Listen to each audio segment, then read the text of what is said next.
രാവിലെ 9 മണി മുതൽ വൈകുന്നേരം 5 മണി വരെ ജോലി ചെയ്യുന്ന ആളുകളാണ് നമ്മളിൽ ഭൂരിഭാഗം പേരും. പക്ഷേ ഏറ്റവും വിഷമം ഉണ്ടാക്കുന്ന കാര്യം എന്താണെന്ന് വെച്ച് കഴിഞ്ഞാൽ, ഈ പറയുന്ന പോലെ മറ്റാളുകൾക്ക് വേണ്ടി രാവിലെ 9 മുതൽ 5 വരെ ജോലി ചെയ്തിട്ടും മാസം അവസാനമാകുമ്പോൾ നമ്മുടെ കയ്യിൽ 5 രൂപ ഉണ്ടാവില്ല എന്ന് മാത്രമല്ല, ക്രെഡിറ്റ് കാർഡിൽ നിന്ന് നല്ല ഡ്യൂ ഉണ്ടാവും. അതായത് ഒരു 20-ാം തീയതി 22-ാം തീയതി ആകുമ്പോൾ തന്നെ നമ്മുടെ കയ്യിലുള്ള പൈസ മുഴുവൻ തീർന്നിട്ട് ബാക്കിയുള്ള 8 ദിവസം എങ്ങനെയും കഴിഞ്ഞു പോകണമെന്ന് പ്രാർത്ഥിച്ചിട്ടാണ് പല ആളുകളും അത് തള്ളി നീക്കുന്നത്. അതുകൊണ്ട് തന്നെ ഒരു തരത്തിലുള്ള സേവിങ്സോ ഇൻവെസ്റ്റ്മെന്റ്സോ ഒന്നും നമുക്കുണ്ടാവുകയില്ല. കാരണം നമ്മുടെ ആവശ്യത്തിനുള്ള ചെലവിനുള്ള എന്തെങ്കിലും കഴിഞ്ഞിട്ട് കൈ പൈസ ഉണ്ടെങ്കിലല്ലേ പിന്നീട് ഇൻവെസ്റ്റ്മെന്റിനെ കുറിച്ച് ആലോചിച്ചിട്ട് കാര്യമുണ്ട്. അത്യാവശ്യം ചെലവിനുള്ള പൈസ പോലും ഈ പറയുന്ന പോലെ 20-ാം തീയതി 22-ാം തീയതി ഒക്കെ ആകുമ്പോഴേക്കും പല ആളുകളുടെയും കയ്യിൽ തീർന്നിട്ടുണ്ടാവും. പക്ഷെ നമ്മൾ ചെയ്യുന്ന ചില മിസ്റ്റേക്കുകൾ അല്ലെങ്കിൽ നമ്മൾ ഇതിനെപ്പറ്റി കാര്യമായിട്ട് ചിന്തിക്കാത്തതാണ് നമുക്ക് ഇങ്ങനെ ഒരു ഫിനാൻഷ്യൽ ഫ്രീഡം ഇല്ലാത്ത, അല്ലെങ്കിൽ ഇത്രയും നമ്മൾ ഫിനാൻഷ്യലി ടൈറ്റ് ആകുന്ന ഒരു അവസ്ഥ ഉണ്ടാകുന്നത്. ഒന്നാമത്തെ കാര്യം എന്ന് പറയുന്നത്, ഈ 9 to 5 ജോബുകാരെ സംബന്ധിച്ച് അവർ സാലറിയെ മാത്രം ഡിപ്പെൻഡ് ചെയ്ത് ജീവിക്കുന്ന ആളുകളാണ് ബഹുഭൂരിപക്ഷവും. കാരണം രാവിലെ 9 മുതൽ വൈകുന്നേരം 5 വരെയുള്ള ഈ ജോലി കഴിയുമ്പോൾ തന്നെ നല്ല രീതിയിൽ ടയർഡാവും. ഈ 9 മണിക്ക് ജോലിക്ക് പോകണമെങ്കിൽ തന്നെ രാവിലെ ഒരു 7 മണിക്ക് അതിന്റെ പ്രിപ്പറേഷൻ തുടങ്ങും. പിന്നീട് വൈകുന്നേരം വീട്ടിലെത്തുമ്പോൾ മോസ്റ്റ്ലി ഒരു 6 മണിയാകും ചെയ്യും. ഇപ്പൊ എഫക്റ്റീവ്ലി ഓൾമോസ്റ്റ് ഒരു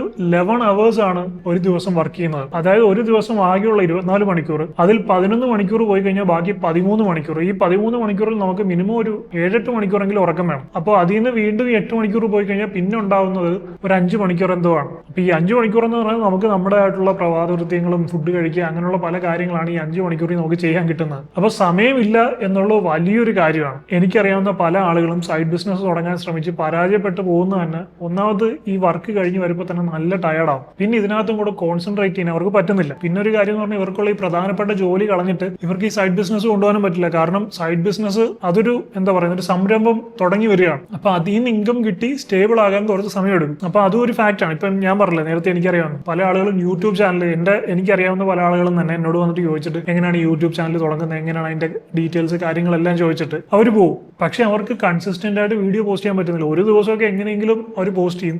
പിന്നെ പല ദിവസങ്ങളിൽ ഇവർക്ക് സംഭവിക്കുന്നതെന്ന് പറഞ്ഞു കഴിഞ്ഞാൽ, ഇവർ ജോലി കഴിഞ്ഞ് വരുമ്പോൾ തന്നെ നല്ല ടയർഡാന്ന് പറഞ്ഞാൽ ഇവർക്ക് വീഡിയോ ഷൂട്ട് ചെയ്യാനോ അല്ലെങ്കിൽ ഇതിനെ പറ്റിയുള്ള കാര്യങ്ങൾ നോക്കാനോ ഉള്ള സമയമൊന്നും കിട്ടുന്നില്ല. അപ്പോൾ പിന്നീട് പകുതിക്ക് അത് വെച്ച് ഡ്രോപ്പ് ചെയ്യും. പല ആളുകളും ഇതിനു വേണ്ടിയിട്ടുള്ള പല സാധനങ്ങളും, ലൈറ്റ് കാര്യങ്ങൾ, മൈക്ക്, ഇങ്ങനെയുള്ള പല കാര്യങ്ങളൊക്കെ വാങ്ങിച്ചിട്ട് പിന്നീട് അത് യൂസ് ചെയ്യാതെ വെച്ചിരിക്കുകയാണ്. ഇപ്പൊ നിങ്ങളിൽ പലർക്കും ഇത് കണക്ട് ചെയ്യാൻ പറ്റുന്നുണ്ടായിരിക്കും. പിന്നെ വളരെ കുറച്ച് ആളുകൾക്ക് മാത്രമാണ് അവരുടെ 9 to 5 ജോബിനോടൊപ്പം തന്നെ ഈ ഒരു സൈഡ് ബിസിനസ് സ്റ്റാർട്ട് ചെയ്ത് മെയിൻറ്റെയിൻ ചെയ്ത് കൊണ്ടുപോകാൻ പറ്റുന്നത്. അപ്പൊ അത് നല്ല എനർജി ഉള്ള ആളുകളാണ്. എല്ലാവർക്കും ആ ഒരു എനർജി ഉണ്ടാവണമെന്നില്ല. അപ്പൊ അങ്ങനെയുള്ള 9 to 5 ജോബ് ചെയ്തുകൊണ്ട് ഒരു സൈഡ് ബിസിനസ് മുന്നോട്ട് കൊണ്ടുപോകാൻ പറ്റാത്ത ആളുകൾ നിങ്ങൾ ചെയ്യേണ്ട കാര്യം എന്ന് പറയുന്നത്, നിങ്ങൾ ആദ്യം ഒരു എമർജൻസി ഫണ്ട് രൂപീകരിക്കുക എന്നുള്ളതാണ്. കുറച്ച് നാളുകളത്തേക്ക് നിങ്ങളുടെ ഈ എക്സ്ട്രാ ചെലവുകൾ, സബ്സ്ക്രിപ്ഷൻസ്, അങ്ങനെയുള്ള വെളിയിൽ പോയി ഫുഡ് കഴിക്കൽ, അങ്ങനെയുള്ള കാര്യങ്ങളൊക്കെ ഒന്ന് കട്ട് ചെയ്തുകൊണ്ട് ഒരു എമർജൻസി ഫണ്ട് സെറ്റ് ചെയ്യുക. ഒരു 3-4 മാസം നിങ്ങൾക്ക് ഈ ജോബ് ഇല്ലാതെയും പിടിച്ചു നിൽക്കാൻ പറ്റുന്ന രീതിയിൽ ഒരു എമർജൻസി ഫണ്ട് സെറ്റ് ചെയ്യുക. എന്നിട്ട് നല്ലൊരു ടൈമിങ് നോക്കി, അതായത് ഒരു സ്വിച്ചിങ് പീരീഡ് എന്ന് പറയുന്നത്, നിങ്ങൾ ഇപ്പോൾ വർക്ക് ചെയ്തുകൊണ്ടിരിക്കുന്ന ഒരു കമ്പനിയെക്കാളും കുറച്ചുകൂടി ഒരു ബെറ്റർ ജോബ്, ബെറ്റർ സാലറി കിട്ടുന്ന ഒരു കമ്പനിയിലേക്ക് ഷിഫ്റ്റ് ചെയ്യാനുള്ള ഒരു പീരീഡ് നിങ്ങൾ എടുക്കുക. അതിനുള്ള കാര്യങ്ങൾ നിങ്ങൾ നീക്കുക. ആ ഒരു ജോബ് സെറ്റ് ആവാൻ ചിലപ്പോൾ ഒരു 2-3 മാസത്തെ ബ്രേക്ക് നിങ്ങൾക്ക് വേണ്ടി വരും. ഈ ബ്രേക്കിൽ നിങ്ങൾ ഈ സൈഡ് ബിസിനസ്, അതൊരു ചിലപ്പോൾ യൂട്യൂബ് ചാനലായിരിക്കാം, അല്ലെങ്കിൽ നിങ്ങൾക്ക് മറ്റെന്തെങ്കിലും പ്ലാൻ ഉള്ള ഒരു ഐഡിയ ഉള്ള ബിസിനസ് ആയിരിക്കാം. അപ്പൊ അങ്ങനെ എന്തെങ്കിലും ഒരു ഐഡിയ നിങ്ങൾക്ക് ഉണ്ടാവണം. ആ ഒരു ഐഡിയ വെച്ച് അതും ഇനിഷ്യേറ്റ് ചെയ്യുക, മറ്റൊരു ബെറ്റർ ജോബിന് നോക്കുക. അപ്പം ഇവിടെ നിങ്ങൾക്കൊരു സേഫ്റ്റി നെറ്റ് ഉണ്ട്. ബൈ ചാൻസ് നിങ്ങൾ ഇവിടെ സ്റ്റാർട്ട് ചെയ്യുന്ന ഈ ബിസിനസ് നിങ്ങൾക്ക് സെറ്റ് ആയില്ലെങ്കിലും 3 മാസം കഴിഞ്ഞ് കുറച്ചുകൂടെ ബെറ്റർ പേ കിട്ടുന്ന മറ്റൊരു ജോബിലേക്ക് നിങ്ങൾക്ക് സ്വിച്ച് ചെയ്യാം, നിങ്ങൾക്ക് അവിടെ കയറുകയും ചെയ്യാം. അപ്പൊ അങ്ങനെ സെറ്റ് ചെയ്തുകൊണ്ട് നിങ്ങൾ ഫുൾ ടൈം ഇതിൽ ഇൻവെസ്റ്റ് ചെയ്തുകൊണ്ട് ഇത് സ്റ്റാർട്ട് ചെയ്യുക. 3 മാസം കൊണ്ട് നിങ്ങൾക്ക് ഇത് എങ്ങനെ ഇംപ്രൂവ് ചെയ്ത് കൊണ്ടുവരാൻ പറ്റുന്നുണ്ടോ നോക്കുക. ഇപ്പോൾ ഒരു യൂട്യൂബ് ചാനലാണ് നിങ്ങൾ തുടങ്ങുന്നതെങ്കിൽ അത്യാവശ്യം നിങ്ങൾ നന്നായിട്ട് ഹാർഡ് വർക്ക് ചെയ്ത് നിങ്ങൾ കുറച്ച് എഫേർട്ട് ഇട്ട് ഇതെന്ന് പറഞ്ഞിരിക്കുകയാണെങ്കിൽ, റെലവെന്റ് ആയിട്ടുള്ള ടോപ്പിക്സും വീഡിയോസും ഒക്കെ നിങ്ങൾ ചെയ്യുകയാണെങ്കിൽ ഒരു 3 മാസം കൊണ്ട് നിങ്ങൾക്ക് ഈസി ആയിട്ട് നിങ്ങളുടെ ചാനൽ മോണിറ്റൈസ് ചെയ്ത് എടുക്കാൻ പറ്റും. ഇപ്പൊ ഞാൻ എന്റെ മെയിൻ ചാനലായിട്ടുള്ള ആദിൽ ഉനൈസ് ഹുസൈൻ എന്ന് പറയുന്ന ചാനൽ അത് മോണിറ്റൈസ് ചെയ്തത് വെറും 1.5 മാസം കൊണ്ടാണ്. അതായത് ഞാൻ 2023 മെയ്യിലാണ് അന്ന് യൂട്യൂബിൽ കുറച്ചൊന്ന് ഫോക്കസ് ചെയ്യാമെന്ന് വിചാരിക്കുന്നത്. അതിനു മുമ്പ് ഞാൻ എൻ്റെ ഒരു പാഷൻ പോലെ വല്ല കാലത്തും വന്നൊരു വീഡിയോ ഇടും പോകും. അതിനങ്ങനെ വലിയ വ്യൂസും കാര്യങ്ങളും ഒന്നും ഉണ്ടായിരുന്നില്ല. ആകെ എന്തോ ഒരു 800 സബ്സ്ക്രൈബേഴ്സോ അങ്ങനെ എന്തോ ഉണ്ടായിരുന്നുള്ളൂ, 800 അല്ലെങ്കിൽ 850 സബ്സ്ക്രൈബേഴ്സ്. അപ്പൊ അങ്ങനെ ഇരുന്ന് ഞാൻ 2023 മെയ്യിൽ ഒരു തീരുമാനം എടുക്കുകയാണ്, യൂട്യൂബിൽ എന്റെ ഭാഗ്യം ഒന്ന് പരീക്ഷിക്കണം, കൺസിസ്റ്റന്റ് ആയിട്ട് വീഡിയോ ഇടണം. അപ്പം ഞാൻ ഈ പറഞ്ഞ പോലെ ആ സമയത്ത് ഞാൻ ബിസിനസ് ചെയ്യുന്നു. ടോസ്റ്റർ എന്ന് പറയുന്ന എന്റെ സ്വന്തം കമ്പനി എനിക്കുണ്ട്. സോ ഫിനാൻഷ്യലി എനിക്ക് പ്രശ്നങ്ങളൊന്നുമില്ല, അത്യാവശ്യം നല്ല പൈസ എൻ്റെ കയ്യിലുണ്ട്. പക്ഷെ ഒരു പാഷൻ, യൂട്യൂബ് ചാനൽ തുടങ്ങണം. ഇൻസ്റ്റാഗ്രാമിലും അത്യാവശ്യം ഫോളോവേഴ്സും കാര്യങ്ങളൊക്കെ ഉണ്ട്. പക്ഷെ ഞാൻ ഇൻസ്റ്റാഗ്രാമിൽ കൂടെ എന്റെ യൂട്യൂബ് ചാനൽ പ്രൊമോട്ട് ചെയ്തിട്ടേ ഇല്ല. ഞാൻ ഒരു പോസ്റ്റ് പോലും ഇൻസ്റ്റാഗ്രാമിൽ അപ്പോൾ ഇട്ടിട്ടില്ല. കാരണം എന്റെ അപ്പോഴത്തെ ഒരു ആഗ്രഹം എന്ന് പറയുന്നത്, എന്റെ യൂട്യൂബില് കോണ്ടന്റ്സ് കണ്ട് അത് ഇഷ്ടപ്പെട്ട് ആ ഒരു ലോങ് റൺ വീഡിയോ കാണാൻ താല്പര്യമുള്ള ആളുകൾ മാത്രം വന്ന് സബ്സ്ക്രൈബ് ചെയ്താൽ മതി എന്നുള്ളതാണ്. ഇപ്പൊ ഇൻസ്റ്റാഗ്രാമിൽ ഞാനിത് കൊണ്ട് പോസ്റ്റ് ചെയ്യാൻ ചിലപ്പോൾ സംഭവിക്കുന്നത് പറഞ്ഞാൽ അവിടെ എനിക്കുള്ള ഒരു ഫോളോവർ ബേസ് എന്ന് പറയുന്നത് എന്തെങ്കിലും ഡിഫറെന്റ് ആണ്. എന്റെ അവിടെയുള്ള short form content, fashion videos അല്ലെങ്കിൽ അങ്ങനെയുള്ള ആക്ടിംഗ് വീഡിയോസ്, അങ്ങനെയൊക്കെയുള്ള കോണ്ടന്റ്സ് കാണുന്ന ആളുകളാണ് അവിടെ കൂടുതൽ. അങ്ങനെയുള്ള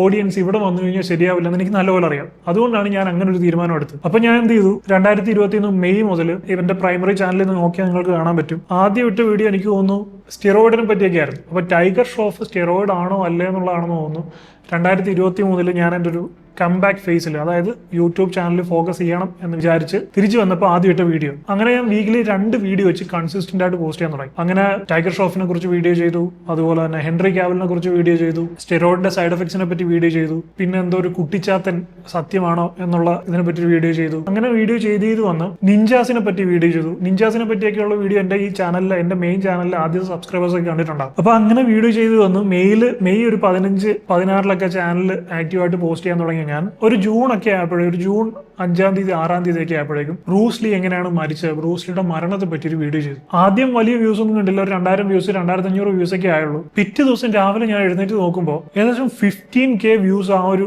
വീഡിയോയ്ക്ക്. അതിനു മുമ്പ് എന്റെ വീഡിയോ 1-2 വീഡിയോസ് ഒക്കെ, ഈ ടെക് വീഡിയോ ഒക്കെ ഞാൻ പണ്ട് ചെയ്തിട്ടുണ്ട്, അതൊക്കെ ഒരു 15K ഒക്കെ കയറിയിട്ടുണ്ട്. പക്ഷെ ഇത്ര ഒരു ഷോർട്ട് ടൈം ഹൊറൈസണിൽ ഒരു രാത്രി ഉറങ്ങി എഴുന്നേറ്റപ്പോഴേക്കും ഇത്രയും വ്യൂസ് കയറുന്നത് ആദ്യമായിട്ടാണ് ഞാൻ കാണുന്നത്. അപ്പൊ അന്ന് എനിക്ക് ഒരു സ്ഥലം വരെ പോകണമായിരുന്നു, അമ്മയായിട്ട് ഡോക്ടറിന്റെ അടുത്ത് പോകണമായിരുന്നു. അപ്പൊ ആ ഡോക്ടറിന്റെ അടുത്ത് പോയി ഡോക്ടറിനെ കാണിച്ച് അവിടെ നിന്ന് തിരിച്ചിറങ്ങിയപ്പോഴത്തേക്കും ഈ 15K എന്ന് പറയുന്നത് ഏകദേശം ഒരു 45K ആയിട്ടുണ്ട്. തിരിച്ച് വീട്ടിലെത്തിയപ്പോഴത്തേക്കും അത് 80K ആയി. അപ്പൊ അത്രയും ഫാസ്റ്റ് ആയിട്ട് വ്യൂസ് കയറുന്നുണ്ട്. അപ്പൊ എനിക്ക് തന്നെ ഭയങ്കര ഒരു എക്സ്പീരിയൻസ് ആയിരുന്നു. ആദ്യമായിട്ടാണ് അത്രയും ഫാസ്റ്റ് ആയിട്ട് വ്യൂസ് കയറുന്നത്. അങ്ങനെ അടുത്ത ദിവസം അത് 1 lakh അടിച്ചു, അതിന്റെ അടുത്ത ദിവസം ഓൾമോസ്റ്റ് 2 lakh അടിച്ചു. അങ്ങനെ എന്റെ ചാനലിൽ ഫസ്റ്റ് വൈറൽ കിട്ടുന്ന, ആദ്യത്തെ ഒരു 1 lakh അടിക്കുന്ന ഫസ്റ്റ് വൈറൽ കിട്ടുന്ന വീഡിയോ ആണ്. ആ ഒരൊറ്റ വീഡിയോ കൊണ്ട് തന്നെ എനിക്ക് ഏകദേശം ഒരു 3000 സംതിങ് സബ്സ്ക്രൈബേഴ്സ് കയറി. ആ ഒരൊറ്റ വീഡിയോ കൊണ്ട് ഈ പറയുന്ന 4000 വാച്ചേഴ്സ് കംപ്ലീറ്റ് ചെയ്തു. എന്റെ ചാനൽ മോണിറ്റൈസ്ഡ് ആയി. ജൂലൈ 22 എനിക്ക് പേയ്മെന്റ് കിട്ടി. മെയ് 15 ചാനൽ തുടങ്ങി. ജൂൺ, ജൂലൈ 2ാമത്തെ മാസം എനിക്ക് പേയ്മെന്റ് കിട്ടി. സോ ഇത് പോസിബിൾ ആണ്. നിങ്ങൾ അത്രയും റെലവെന്റ് ആയിട്ടുള്ള കണ്ടന്റ്സ് പോസ്റ്റ് ചെയ്തുകൊണ്ടിരുന്ന ഏതെങ്കിലും ഒരെണ്ണം കയറി ഷോർട്ടായിട്ട് വൈറലാവും. അതുകൊണ്ട് തന്നെ നിങ്ങൾക്ക് ആവശ്യത്തിനുള്ള ഫോളോവേഴ്സും ആവും, നിങ്ങളുടെ വാച്ചേഴ്സ് കംപ്ലീറ്റ് ചെയ്യും, ചാനൽ മോണിറ്റൈസ് ചെയ്യാനും സാധിക്കും. അപ്പൊ ഇത് ഞാൻ യൂട്യൂബിന്റെ കാര്യം മാത്രമാണ് പറഞ്ഞത്. അപ്പൊ എല്ലാവരും പോയി യൂട്യൂബ് ചാനൽ തുടങ്ങണമെന്നല്ല പറഞ്ഞത്. യൂട്യൂബിൽ സംസാരിക്കാൻ അങ്ങനെയുള്ള ടാലന്റ് ഇല്ലാത്ത ആളുകളും ഉണ്ടാവും. നിങ്ങൾക്ക് എന്താണ് പറ്റുന്നത് നോക്കുക, എന്നിട്ട് ഈ ഒരു ട്രാൻസിഷൻ ഫേസിൽ അതൊന്ന് ട്രൈ ചെയ്ത് നോക്കുക. അല്ലാതെ ഒരു മെട്രിക്സിൽ പെട്ട് കിടക്കുന്ന പോലെ ഈ 9 to 5 ജോബിൽ മാത്രം നിങ്ങൾ പെട്ട് കിടന്നു കഴിഞ്ഞാൽ ജീവിതത്തിൽ നിങ്ങൾക്കൊരു ഫിനാൻഷ്യൽ ഫ്രീഡം എന്ന് പറയുന്ന കാര്യം ഉണ്ടാവില്ല. നിങ്ങൾ ജീവിതം മുഴുവൻ ഈ നിലകൊള്ളുന്ന കാളയെ പോലെ ഇങ്ങനെ വലിച്ചുകൊണ്ട് നടന്ന് ആ ഒരു വർക്ക് ചെയ്യുന്ന സമയത്ത് മാത്രം പൈസ കിട്ടുന്ന രീതിയിലായിരുന്നു. സോ എല്ലാവർക്കും ഒരു ബാക്കപ്പ് പ്ലാൻ ഉണ്ടായിരിക്കേണ്ടത് വളരെ അത്യാവശ്യമാണ്. എല്ലാവർക്കും വേണ്ട കാര്യമാണ്.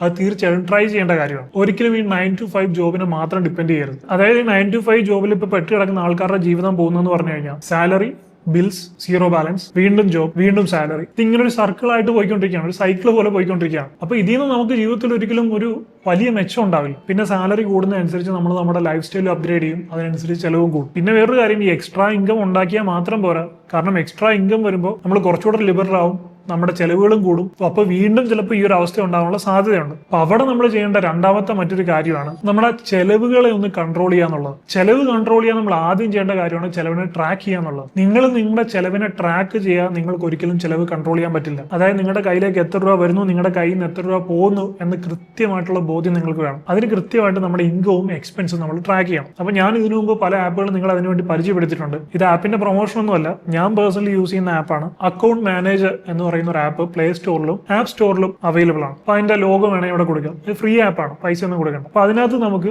നമ്മുടെ ഒരു മന്ത്ലി ബഡ്ജറ്റ് സെറ്റ് ചെയ്യാം. ആ ബഡ്ജറ്റിൽ നമ്മുടെ എക്സ്പെൻസ് മാർക്ക് ചെയ്യാം. അപ്പൊ നമ്മൾ ഓരോ എക്സ്പെൻസ് മാർക്ക് ചെയ്യുമ്പോൾ നമുക്ക് അറിയാൻ പറ്റും എത്ര രൂപ നമ്മൾ ഈ മാസം ചെലവഴിച്ചു, ഇനി എത്ര രൂപ നമുക്ക് ബാലൻസ് ഉണ്ടോ. അത് വെച്ചിട്ട് ഇനി എത്ര രൂപ നമുക്ക് ചെലവാക്കാനുണ്ടെന്ന് മനസ്സിലാകുകയും നമ്മുടെ എക്സ്പെൻസിനെ ഒന്ന് കൺട്രോൾ ചെയ്യാൻ സാധിക്കും. അപ്പം രണ്ടാമത്തെ കാര്യം എന്ന് പറഞ്ഞാൽ നിങ്ങളിൽ എത്ര രൂപ ഉണ്ടായിട്ടും കാര്യമില്ല, എക്സ്പെൻസിനെയും കൂടെ നിങ്ങൾ നിങ്ങളുടെ ബഡ്ജറ്റിനനുസരിച്ച് മാനേജ് ചെയ്യണം. അടുത്ത് നിങ്ങൾ ചെയ്യേണ്ട കാര്യമാണ് നിങ്ങളുടെ ഇൻവെസ്റ്റ്മെന്റ് തുടങ്ങുക എന്നുള്ളത്. അത് നിങ്ങൾ ഒരുമിച്ച് വലിയൊരു എമൗണ്ട് കൊണ്ട് ഇൻവെസ്റ്റ് ചെയ്യണമെന്നില്ല. നിങ്ങൾ ഈസി ആയിട്ട് ഇപ്പം ഗ്രോ പോലുള്ള ആപ്പുകളിൽ ഇൻവെസ്റ്റ്മെന്റ് SIP തുടങ്ങാൻ പറ്റും. അപ്പോൾ ഒരു 3-4 മ്യൂച്വൽ ഫണ്ട്സിൽ നല്ല ഫണ്ട്സ് നോക്കിയിട്ട് അതിനകത്ത് SIP സ്റ്റാർട്ട് ചെയ്യും. മാസം ഒരു 500-1000 വെച്ച് ഓരോ ഫണ്ടിൽ ഇട്ടിട്ട് നിങ്ങളുടെ സാലറി എത്രയാണോ അതിന്റെ ഒരു 20% ഇൻവെസ്റ്റ് ചെയ്യുക. അതായത് നിങ്ങൾക്ക് ഇപ്പോൾ ഒരു മാസം ഒരു 50,000 രൂപ സാലറി ഉണ്ടെങ്കിൽ ഒരു 10,000 രൂപ ഇൻവെസ്റ്റ്മെന്റിലേക്ക് മാറ്റി വെക്കുക. 25,000 രൂപയാണ് സാലറി എങ്കിൽ ഒരു 5000 രൂപ മാറ്റി വെക്കുക. അപ്പോൾ നിങ്ങളുടെ ടോട്ടൽ സാലറിയുടെ ഒരു 20% ഇൻവെസ്റ്റ്മെന്റിലേക്ക് മാറ്റുക. അത് വളരെ ഇമ്പോർട്ടന്റ് ആയിട്ടുള്ള കാര്യമാണ്. അത് കഴിഞ്ഞിട്ട് മതി ബാക്കി ചെലവുകളെന്ന് വിചാരിക്കുക. പിന്നെ അതുപോലെ തന്നെ ഇതിനൊക്കെ മുമ്പ് നിങ്ങൾ ചെയ്തു വെക്കേണ്ട മറ്റൊരു കാര്യമാണ് ഒരു